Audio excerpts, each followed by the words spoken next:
Foi quando, no dia 18 de novembro de 1903, o senhor Reinaldo Scheurer, capitão do futebol, apareceu de surpresa em uma das assembleias e propôs uma partida entre o futebol e o Grêmio. Os gremistas não pensaram duas vezes e aceitaram. Sendo assim, foi estabelecida uma comissão para definir as regras desse duelo, desse confronto, desse torneio. E depois de muita conversa, foi definido que seria realizado nas regras do ciclismo e do remo, que na época era o que movimentava a cidade de Porto Alegre, já que o futebol acabara de surgir na cidade, que já movimentava multidões. Tanto é que esse primeiro torneio que o Grêmio jogou, o primeiro jogo já de cara, já teve um patrocínio do senhor Gestshow, meu Deus, que nome difícil em alemão, que era gerente da época do prestigiado Banco Alemão. Eu não vou ler a tradução aqui para vocês, que eu não sei ler alemão mesmo, então não vou estar passando essa vergonha aqui para vocês nesse momento. O importante é saber que foi o gerente do Banco Alemão que resolveu patrocinar a primeira partida do Grêmio contra o futebol porto-alegrense. E as regras foram definidas da seguinte maneira: 2 jogos em 4 páreos alternados, a partir das 15 horas e 30 minutos do dia 6 de março de 1904. Na cancha Blitz, sede do futebol. Na época, para quem se lembra do episódio anterior, eu conto porque o Blitz e o Grêmio eram rival. E, consequentemente, o futebol e o Grêmio ficaram rival na época. Uma rivalidade muito menos do que é hoje Grêmio e Inter, claro, uma rivalidade mais de amigos, assim, mais de cavalheiros do que hoje é Grêmio e Inter. Mas foi definido que seria nessa sede os 4 pares. Uma coisa interessante, que eu acho que se não fosse... Claro, o intervalo move muito dinheiro. Talvez o intervalo de futebol mova muito mais dinheiro do que o próprio jogo, Porque é a hora que a galera vai comprar pipoca, comprar comida, comprar cerveja, refri, vai ao banheiro, onde a TV mostra os seus comerciais. Mas se não fosse por isso, bem que a gente podia começar a colocar os jogadores sub-20 a jogar, sei lá, um campeonato brasileiro dos intervalos. Então, durante aqueles 15 minutos, aumentava um pouquinho, sei lá, botava 20, 30 minutos de intervalo.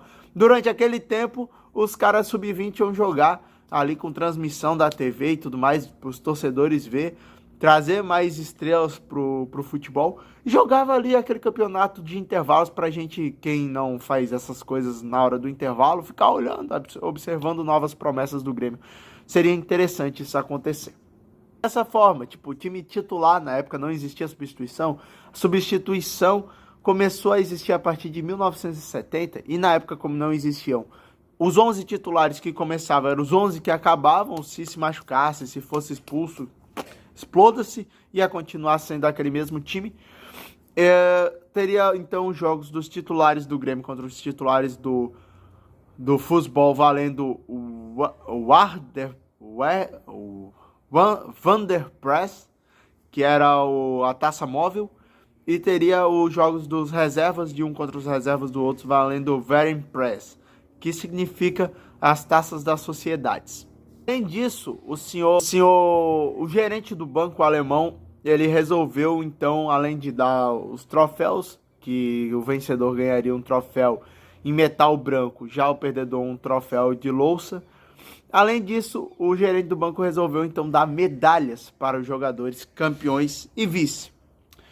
Também é importante salientar que, como o futebol já nasceu prestigiado no Rio Grande do Sul, essas taças ficariam expostas na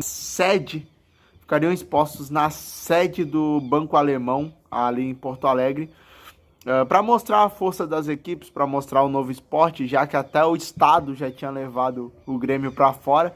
Inclusive, isso fica a dica aqui. Olha o primeiro episódio. Essa série já tem 3 episódios, vai ter mais de 100, esse é o terceiro. Então, olha os outros episódios para já ir entendendo a história do Grêmio na sequência, entendeu? Fica legal. E além de tudo isso que movimentou a cidade, já que a cidade era bem menor, tinha 70 mil pessoas, longe dos 3 milhões de pessoas que tem hoje Porto Alegre, 2, 3 milhões, não me lembro ao certo. Mas longe disso, tinha apenas 70 mil pessoas, número que qualquer cidade hoje em dia pequena tem. Já movimentava, galera. Tanto é que no dia 16 de fevereiro de 1904, o jornal Correio do Povo resolveu escrever em suas manchetes assim, abre aspas: as duas sociedades que aqui cultivam esse gênero de esporte estão treinando ativamente para o grande match, a realizar-se no dia 6 de março próximo. Então, era assim que escrevia. Ponto. Todos os dias, ao alvorecer, no caso significa amanhecer, né? Alvorecer, a bola de couro lá anda voando na cancha do Futebol Clube Porto Alegre.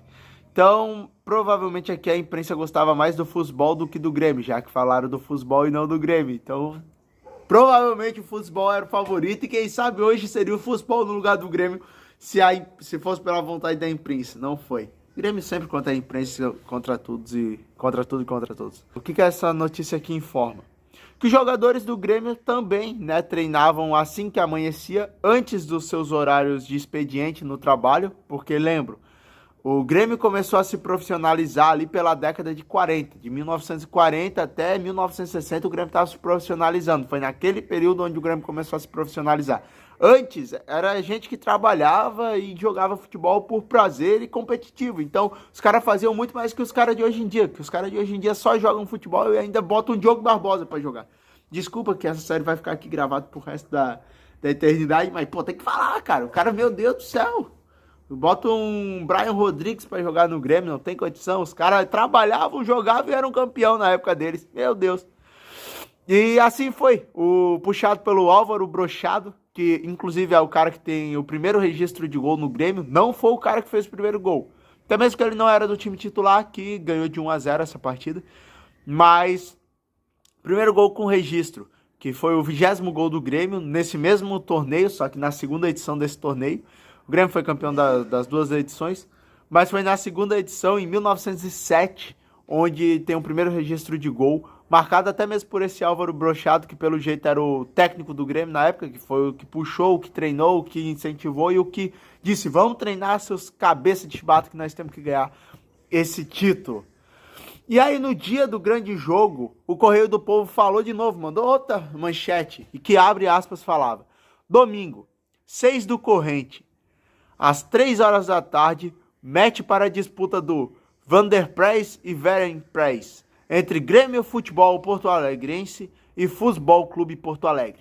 Então, o Correio... Fecha aspas agora. Então, foi assim que o Correio do Povo noticiou aquele jogo que entraria para a história como o primeiro jogo do Grêmio. E naquela tarde, tanto os titulares do Grêmio como os reservas do Grêmio venceram por 1-0. Os dois jogos o Grêmio venceu por 1-0. Infelizmente não há registro de quem fez o gol do Grêmio, né? Como eu falei, o primeiro registro dos gols do Grêmio foi do Álvaro Brochado.